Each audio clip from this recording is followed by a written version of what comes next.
मित्रांनो बघा, 150 वर्ष जुनं आपलं मारुतीचं मंदिर आहे आणि 150 वर्ष जुनीच ही मूर्ती आहे. तर आज खरोखरच मित्रांनो आजचा दिवस एकदम खास आहे. आजचा दिवस एकदम स्पेशल आहे आणि आजचा व्हिडिओ पण एकदम स्पेशल आहे. याचं कारण असं की आमच्या मारुती मंदिराला आज होत आहेत 150 वर्ष पूर्ण. तर मित्रांनो आजचा व्हिडिओ याच संदर्भातील आणि हनुमान जयंती उत्सव माझ्या गावातला कसा असतो याबद्दल असेल. तर नमस्कार मित्रांनो, माझं नाव अभिजित आणि पुन्हा एकदा मानवणे सुरजेच्या नवीन व्हिडिओमध्ये सगळ्यांचं मनपूर्वक स्वागत आहे. मित्रांनो वाजलेत पहाटेचे 5:15 आणि आपण आता चाललो आहे आपल्या गावातील मारुती मंदिरमध्ये आणि तिकडे जाऊन तुम्हाला दाखवणार आहे की आपल्या गावातील 150 वर्ष जुनं मारुती मंदिर नेमकं आहे कसं आणि तिकडचा हनुमान जयंती उत्सव कशा प्रकारे साजरा केला जातो. तर नक्कीच व्हिडिओ आवडला तर लाईक करून मित्रांमध्ये शेअर करा आणि चॅनलवरती जर नवीन असाल तर अशाच प्रकारच्या कोकणातील विविध प्रथा परंपरा सण उत्सव पाहण्यासाठी नक्कीच आपल्या चॅनलला सबस्क्राईब करून ठेवा. चला लगेच व्हिडिओला चालू करूया.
वाजले आता दुपारचे 2 आणि मी सकाळपासून नव्हतो. तर जेवणाची जयजय तयारी झाली आणि माझ्या मते जेवण आता संपतही आलं असेल तरी आपण जाऊया आणि पहिलं जेवण टेस्ट करूया, म्हणजे महाप्रसाद टेस्ट करूया कशा प्रकारे झालं आहे, काय झालं आहे. हे सगळं गाववाले मिळून करत असतात.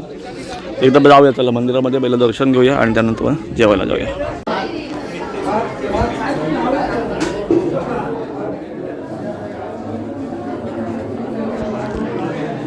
तर मित्रांनो बघा, 150 वर्ष जुनं आपलं मारुतीचं मंदिर आहे आणि 150 वर्ष जुनीच ही मूर्ती आहे. तर आज हनुमान जयंती, हनुमान जन्मोत्सव आपण म्हणूया. कशा प्रकारे सजावट केलेली आहे मस्त एकदम.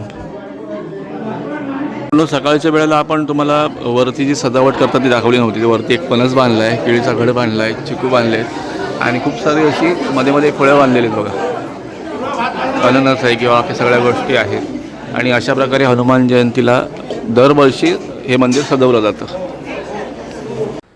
तर मित्रांनो, असा झाला आमच्या गावातला हनुमान जन्मोत्सवाचा कार्यक्रम. मित्रांनो, जेवढा शक्य होतं तेवढापर्यंत मला दाखवण्याचा मी प्रयत्न केला आहे. मला मध्ये वेळ नव्हता, त्याच्यामुळे पूर्ण प्रोसेस दाखवली असती जेवणाची पण कशी असते.